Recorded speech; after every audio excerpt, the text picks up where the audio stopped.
നമസ്കാരം. വയനാട്ടിൽ രാഹുൽ ഗാന്ധിയുടെ പ്രചാരണത്തിൽ പ്രതിസന്ധി. രാഹുൽ ഗാന്ധിയുടെ സ്ഥാനാർത്ഥിത്വം പ്രഖ്യാപിച്ച് ഒരാഴ്ച പിന്നിടുമ്പോഴും വയനാട് മണ്ഡലത്തിൽ UDFന്റെ പ്രചാരണ സാമഗ്രികൾ പലയിടത്തും എത്തിയിട്ടില്ല. സ്ഥാനാർത്ഥിയുടെ അഭ്യർത്ഥനവും പോസ്റ്ററുകളും എത്താത്തത് പ്രചാരണത്തിൽ കാര്യമായ പ്രതിസന്ധി സൃഷ്ടിക്കുന്നുണ്ട്. മുസ്ലിം ലീഗിനും കോൺഗ്രസിനും മികച്ച അടിത്തറയുള്ള പ്രദേശമാണ് കൽപ്പറ്റ നിയോജക മണ്ഡലത്തിലെ കവളക്കാട്.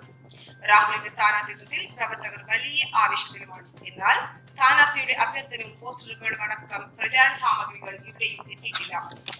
ഇവിടെ നിന്നും 7 കിലോമീറ്റർ മാറിയുള്ള മുട്ടിലെ UDFന്റെ തെരഞ്ഞെടുപ്പ് കമ്മിറ്റി ഓഫീസും സ്ഥാനാർത്ഥിയുടെ അഭ്യർത്ഥനയ്ക്കായുള്ള കാത്തിരിപ്പിലാണ്. അഭ്യർത്ഥന കിട്ടിയാലേ ഭവന സന്ദർശനം നടത്താനാകൂ എന്നാണ് പ്രവർത്തകർ പറയുന്നത്.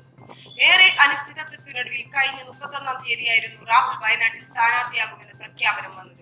അതിനുശേഷം സ്ഥാനാർത്ഥിത്വം പ്രഖ്യാപിച്ച NDA സ്ഥാനാർത്ഥി തുഷാർ വെള്ളാപ്പള്ളിയുടെ പോസ്റ്ററുകളും ഒട്ടുമിക്ക ഇടങ്ങളിലും എത്തിക്കഴിഞ്ഞു.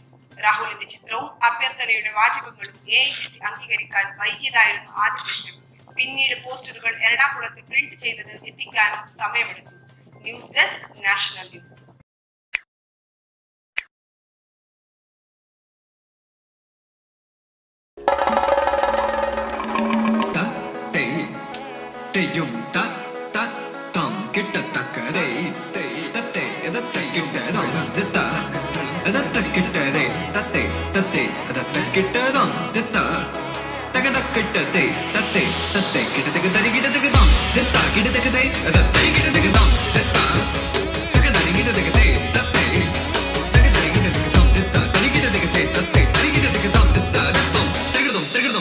പല നാടിൻ പല വിഭവം നമ്മുടെ വില്ലേജിലും.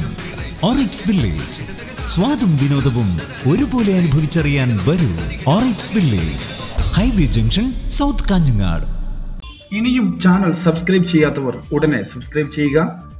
വാർത്തകൾ കിട്ടാൻ ബെൽ ഐക്കൺ ക്ലിക്ക് ചെയ്യുക.